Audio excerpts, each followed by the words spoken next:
सुस्वा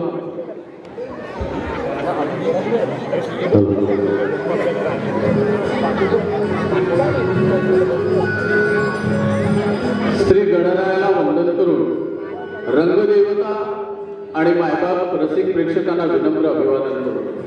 अखंड धुमाळ बंधू मेदडी कोण शिस्ते वडवली मेदडी आणि बोरली पंचतन यांच्या सौजन्याने भैरी भवानी कुलस्वामिनी गवर्ता उत्सवानिमित्त सविनय सादर करीत आहोत। श्री अरविंद रोडकर लिखित आणि श्री चंद्रकांत नारायण धुमाळ दिग्दर्शित सामाजिक कौटुंबिक जिव्हाळ्याची रहस्य प्रधान नाविन्यपूर्ण 2 अंकी नाट्यकृती संसार नावाचं वादळ। संसार नावाचं वादळ निर्मिती अखंड धुमाळ बंधू परिवार। पार्श्वसंगीत प्रकाश योजना श्री शशी सावंत। सहाय्यक मधुकर गोळे लक्ष्मण केळकर। रंगभूषा आदित्य आर्ट मुंबई। संगीत नादी श्री विलास धुमाळ गणेश धुमाळ आणि मंडळ। रंगमंच व्यवस्था अखंड धुमाळ बंधू आणि महिला मंडळ।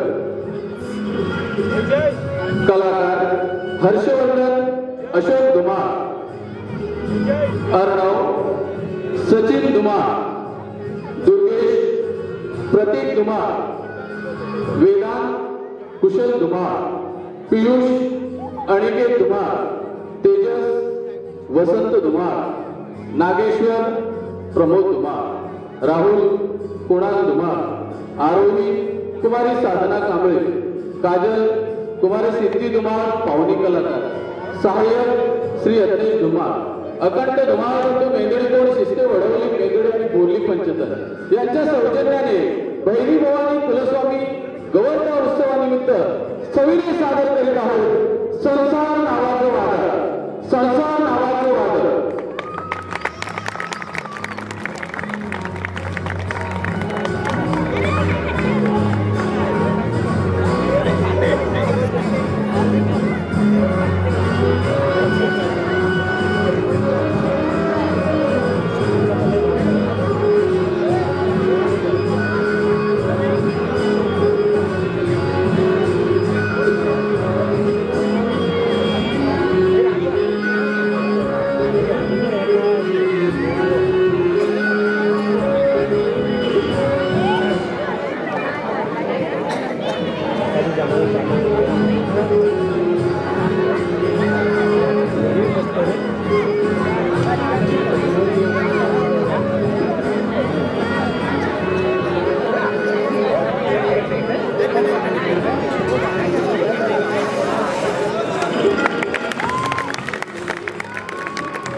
आणि इथे आला तर माझं काम शक्य झालं, पण याचा सुगावा उद्या कुणाला लागता कामा नये. आणि हो, एकदा का अर्णवचं लग्न ठरलं की माझी मोठी जबाबदारी संपली.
आमचे परममित्र अर्णव घरात दिसत नाही असं वाटतं.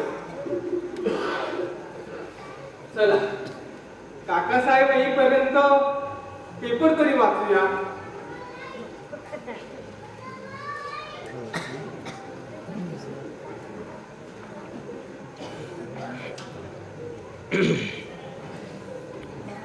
अरे तेजस, नमस्कार काकासाहेब. अरे तुझी वाट पाहून पाहून सकाळपासून थकलो आणि म्हटलं माडीवर जाऊन थोडा आराम करावा. बरं काय झालं सांगितल्या कामाचं? काका काम अगदी तुम्ही सांगितल्याप्रमाणे बिनचूक केलं आहे. काय सांगतोस तेजस, तू मात्र कमाल केलीस हा. माझं अगदी महत्वाचं काम केलं त्याबद्दल तुझे आभार मानावे थोडे कमी आहेत. अहो काकासाहेब काहीतरीच काय बोलतात आणि माझे कसले आभार मानता हो. अहो तुमची कामं मी करेन नाहीतर कोण करणार. बरं आपण या विषयावर ना सविस्तर बसून बोलूया. हा ना, बस बस.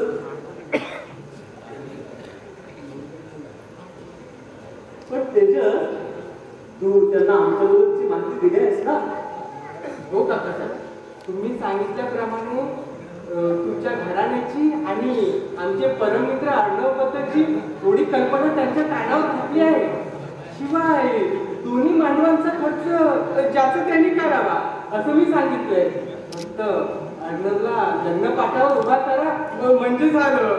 शाबास तेजस, तू अगदी माझ्या मनातलं बोललास. अरे मग उशीर कशाला? शुभस्थ शीघ्रम. बरं मुलगी केव्हा येणार? म्हणजे दोघांच्या पसंतीचा कार्यक्रम झाला म्हणजे आम्ही सुटलो. काकासाहेब मुलगी आणि तिचा भाऊ दोघांनाही माझ्या घरात बसून इकडे आलो आहे. अरे मग जा लवकर घेऊन ये त्यांना. आजच्या आज सारं फिक्स करून टाकू. कसं? तुम्ही म्हणाल तसं काकासाहेब. अहो चांगल्या कामाला उशीर कशाला?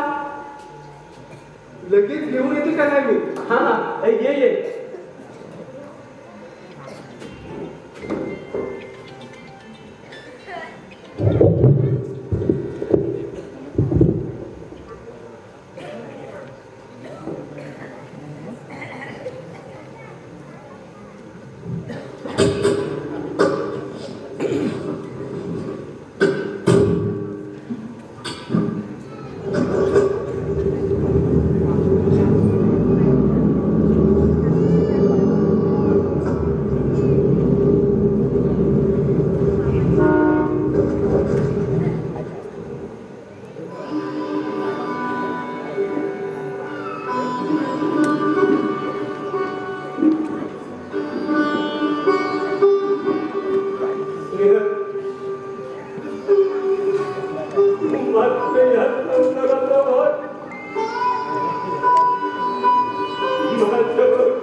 तुला एक गोड बातमी सांगणार आहे.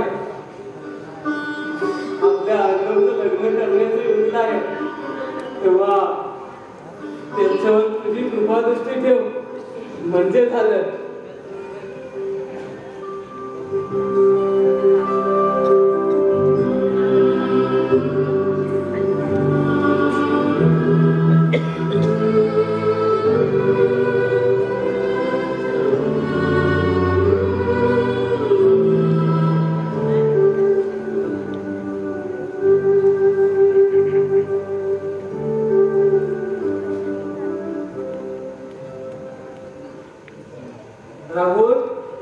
अरे राहुल, आलं मालक.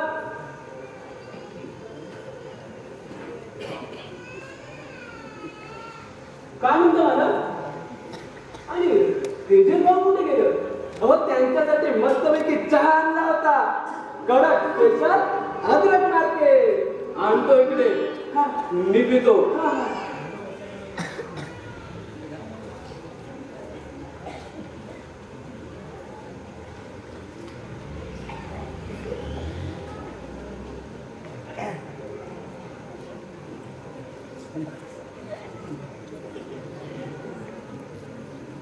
आता मी काय सांगतो ते नीट कान उघडे करून ऐक. आता थोड्या वेळात आपल्या घरी पाहुणे येणार आहेत, तेव्हा त्यांच्यासाठी व्यवस्थित चहा नाश्ता करून ठेव. मालक, पाहुणे असे आचानक येणार म्हणजे? हे पुढचं विचारू नको. या घरात मी बोलेल तसं चालणार. माझ्या हुकमाशिवाय इथं कुणीही काही केलेलं मला आवडणार नाही. इथे फक्त माझा हुकूम पाळायचा, समजलं? सर्व व्यवस्थित चहा नाश्ता करून ठेव आणि सर्व वाटाघाटी यशस्वी झाल्याशिवाय नाश्ता बाहेर आणायचा नाही. चहा सुद्धा नाही. मी बेडरूम मध्ये आहे. पाहुणे आले की मला ताबडतोब हाक मार, समजलं?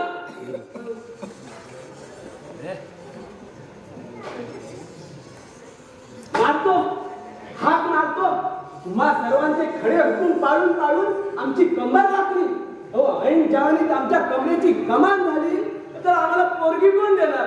अहो, यांची कामावर काम, कामावर काम, अशी कामा करून करून आमची जवानी मुदत जाणार. त्यातच म्हणतात ना, तशीच व्हायची. लग्नाशिवाय राहिला तो उपाशी राहिला. काय रे रावल्या, काय म्हणाला? काय नाही. अरे कोण लग्नाशिवाय राहिला, तू उपाशी राहिला, कोणाबद्दल बोलत होतास? नाही काय नाही, ते आपलं असं प्रायव्हेट आहे. असं होय. बरं, काकासाहेब आहेत का तुला की कुठे बाहेर गेले? नाही, ते घरातच आहे. ते मंडळी का कोणते येतात त्यांची वाट बघताय. अरे ती सुद्धा मंडळी आली आहे. आली आहे? दिसत नाही ती. थांब, त्यांना घेऊनच येतो. अहो पाहुणे मंडळी, या आतमध्ये या. या या या.